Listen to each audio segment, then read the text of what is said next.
Okay, so in the last video we saw that how this assembly was made, and like I gave it a name, just the main URDF assembly. And in this video we are gonna see how do we export as a URDF. Now definitely the orientation doesn't look good, but anyways, I think we shall be okay with it. Now let's get started. Let's get into work. Okay, so as you can see, let's revise again. Your robotic arm should be like link 1, link 2, like this only, and not have more assemblies than this, and then the gripper assembly. And the mates also should be just one surface, one concentric surface, concentric surface. So basically if you have like 6 joints, you should have 12 constraints and 6 surface and 6 concentric. So basically, so I mean it will depend upon what degrees of freedom you have. So this is a 6 degrees of freedom robotic arm. And then after you have confirmed all these things, and after you have watched my previous video, let's go and export as a URDF. Okay, so I'm just gonna go to files, and I'm just gonna say export as URDF. Now if you're not getting this option, then you should you should install a URDF plugin, which I have presented in the description below. So go ahead and install those plugins. And if even after installing the plugin, if it's not working, like this option is not coming, then there might be a case in which your SolidWorks version is not really supporting it. For me, the SolidWorks 19 and SolidWorks 18 Service Pack 5 are supporting. SolidWorks 17 I think wasn't supporting, and I think until now, until this point of 22nd of August, and the SolidWorks 20 is also not getting supported, and is not yet supported because it's still under development, I guess. But I think for 19 Service Pack 5 it's working fine. So okay, now we'll go ahead and export as a URDF. Okay, now it will take some time in which it will load the configuration. Okay, now what we need to do is so basically this is the base link that you want to create. Now what the name of my base link will be, I don't know, link 1. Okay, and I will just go here and click link 1, and what I'm gonna do is I'm just gonna say this. So you add number of child link. So now you click on the number of child link, and then you can again select this thing, which is nothing but link 2. Then we have joint 1. Okay, joint type, I think it will automatically detect it's a revolver joint, but anyways you don't have to do it. So just say link 2. Okay, now again add one more child link to it.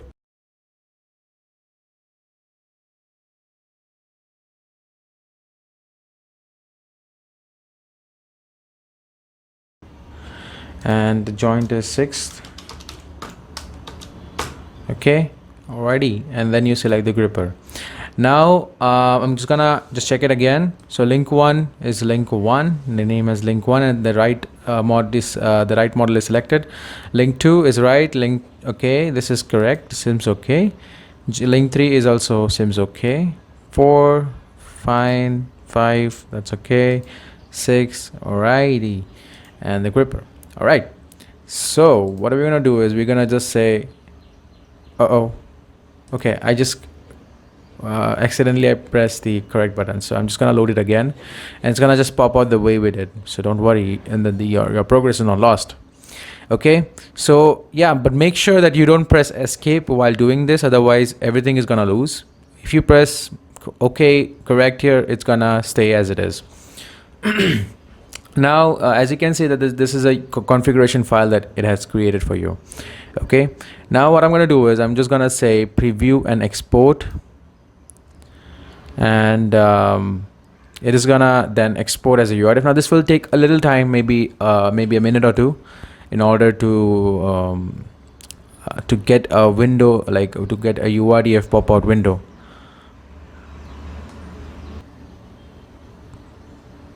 Okay, so now this window is popped out, and now as you can see that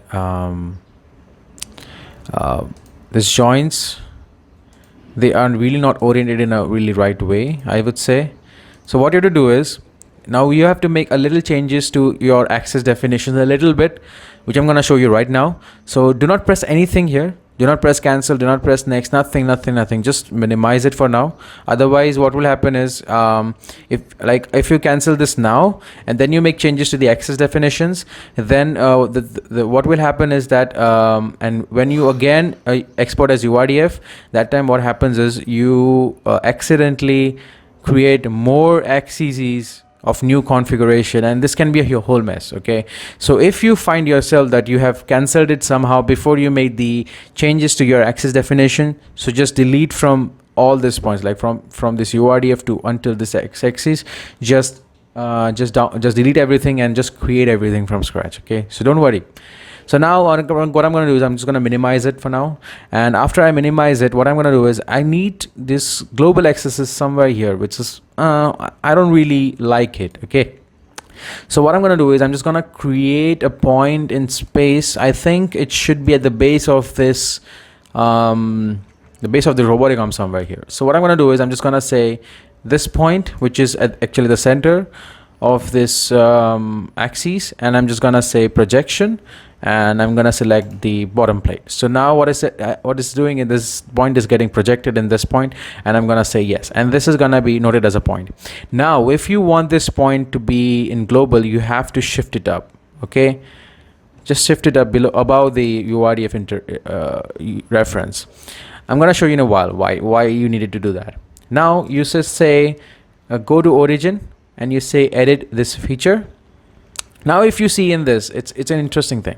Now if you see when I'm editing the global origin global, everything in the bottom are blurred out. I mean, it's inaccessible. So if this point was lying below this, it wouldn't have been accessible. So that's the reason why what we did was we got this point above the origin global. Now what I'm going to select is I'm going to select this point, and I'm going to say this point. So automatically what it's going to do is it's going to create this axis on this origin. Now there is some convention that we want to follow here, and I'm gonna specify the source for this. The industrial robotic operating system has a naming convention for its URDF, which I really appreciate having it. So what it does is whichever is the forward position of your robotic arm. So for my case, it's this position. In this direction, it's a forward, because this robotic arm is gonna move like this from here to here, and hence this is gonna be my x-axis, and above, like the upper is gonna be your z-axis. So in that way you have to do all the arrangements. Okay, so what I'm gonna do is I'm just gonna change this axis orientation in a way that the x-axis is pointing in that direction. Okay, so what I'm gonna do is I'm just gonna clear selection everything for now. Okay, now what I want to do is I'm going to select this x-axis, and I'm going to select this surface, because this surface is in this direction. Any of the edge which is in the direction that you want, you just select it. Now if you select this, you will see that the x-axis is in this direction, but I want it in that direction. So what I'm going to do is I'm just going to say reverse here. Now it's reverse. Okay, now what you're going to do is, now for you to want the z-axis in the upper direction, you will want y in this direction, in this direction. Okay, now as you can see, if y is in this direction, z will be in upward direction. Now definitely you can also select z-axis and select upward direction, but it gets really complex. We have tried it ourselves. It's kind of, I don't know, glitchy, and it doesn't really work that well. So just constrain yourself to using just x and y, and automatically the z-axis will be in the above direction. So this is done. Okay, now I'm gonna select okay. Again I'm gonna go to joint 1. Again, if you see here, it has a point here, and the x-axis should be in, I don't know, I'm gonna clear selection everything again, and I guess the x-axis should be in this direction. So okay, sorry, select x, this direction. So as you can see, again the x-axis is in the wrong direction, so opposite.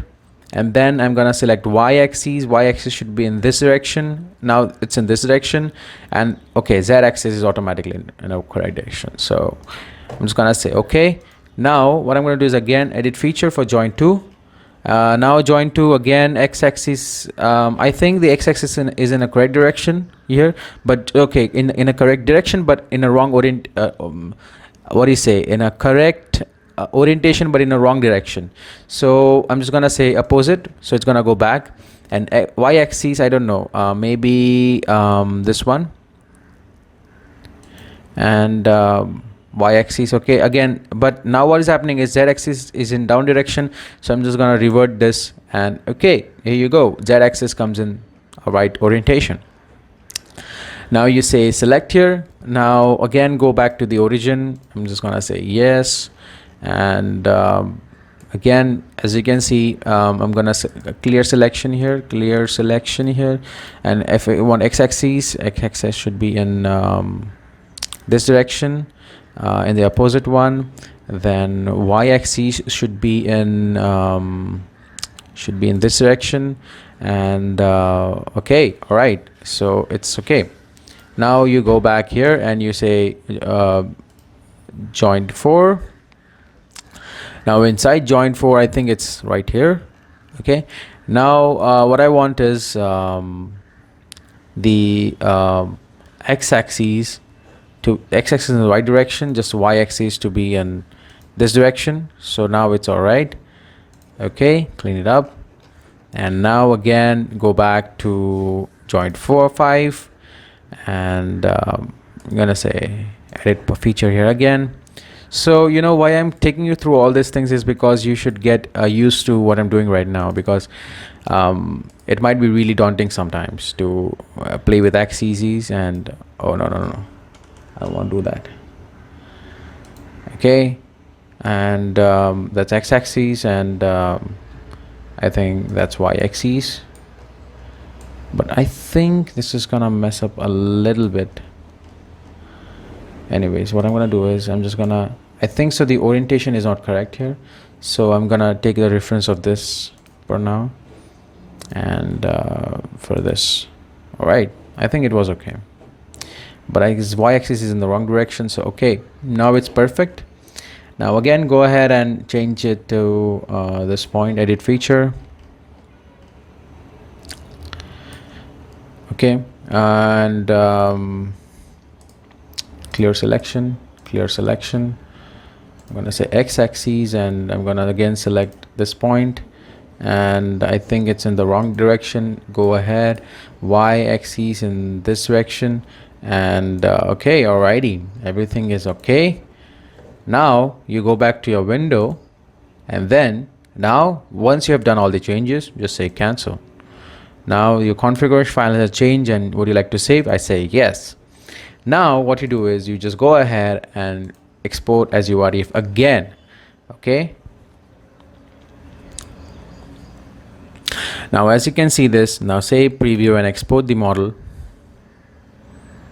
Okay, it's gonna take some time. As you can see, this this little icon here.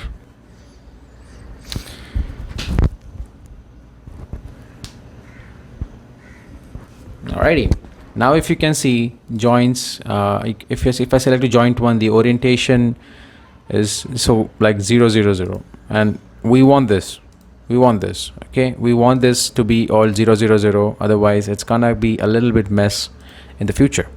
Even if you select links, I think, yeah, I think everything looks okay. Okay, now what you want to do is you want to go ahead and export URDF and meshes together, not just URDF. And I want you to select a folder. For now, I'm gonna go to my folder here, and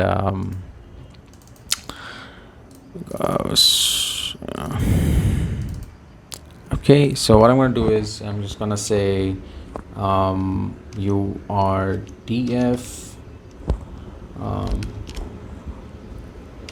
screencast. Okay, and I'm gonna save it.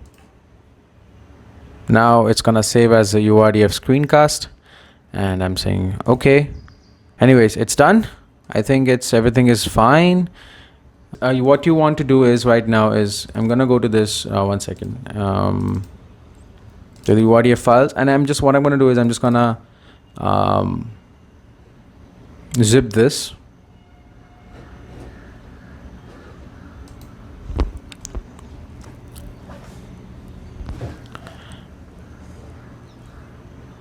Alrighty. So now I have this URDF screencast zip, and what I'm gonna do is I'm just gonna upload this to my drive somewhere, and I'm gonna open this inside Ubuntu now. So okay, that was it for the Windows part, and then in the next video we are gonna see how do you import this URDF inside ROS. Okay, see you guys.